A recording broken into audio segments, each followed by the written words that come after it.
Wrinkles should merely indicate where smiles have been. Age is an issue of mind over matter. If you don't mind, it doesn't matter.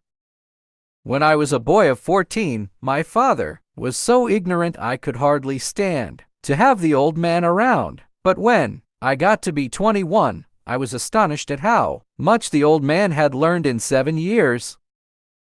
The older I get, the more clearly I remember things that never happened.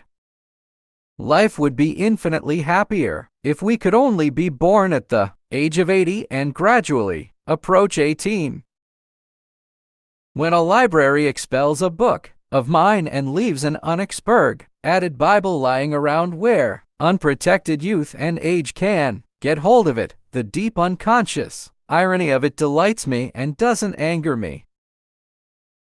When I was younger, I could remember anything whether it happened or not. There is no such thing as a new idea. It is impossible. We simply take a lot of old ideas and put them into a sort of mental kaleidoscope. We give them a turn, and they make new and curious combinations. I have achieved my 70 years in the usual way by sticking strictly to a scheme of life which would kill anybody else. I will offer here, as a sound maxim, this, that we can't reach old age by another man's road.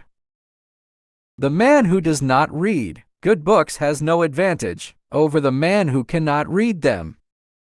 When your friends begin to flatter you on how young you look, it's a sure sign you're getting old. I was young and foolish then, now I am old and foolisher. George Washington, as a boy, was ignorant of the commonest accomplishments of youth. He could not even lie. You may honestly feel grateful that homeopathy survived the attempts of the allopaths, orthodoxy to destroy it. When I was younger, I could remember anything, whether it had happened or not, but my faculties are decaying now, and soon I shall be so I cannot remember any but the things that never happened. It is sad to go to pieces like this, but we all have to do it.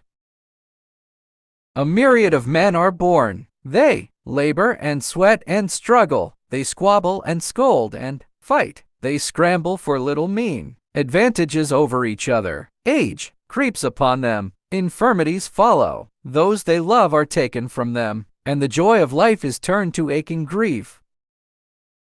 If I had been helping the Almighty when He created man, I would have had Him begin at the other end and start human beings with old age. How much better to start old and have all the bitterness and blindness of age in the beginning.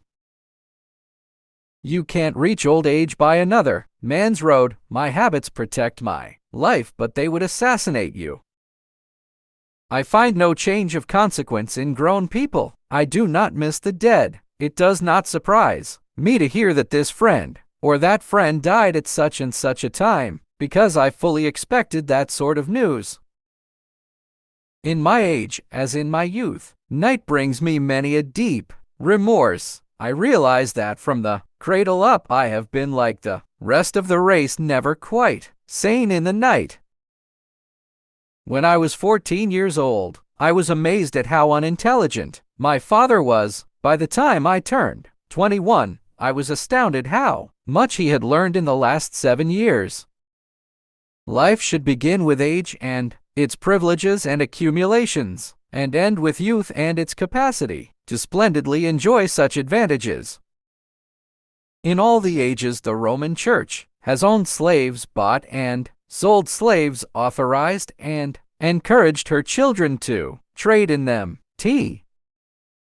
There were the texts. There was no mistaking their meaning. She was doing in all this thing what the Bible had mapped out for her to do. So unassailable was her position that in all the centuries she had no word to say against human slavery.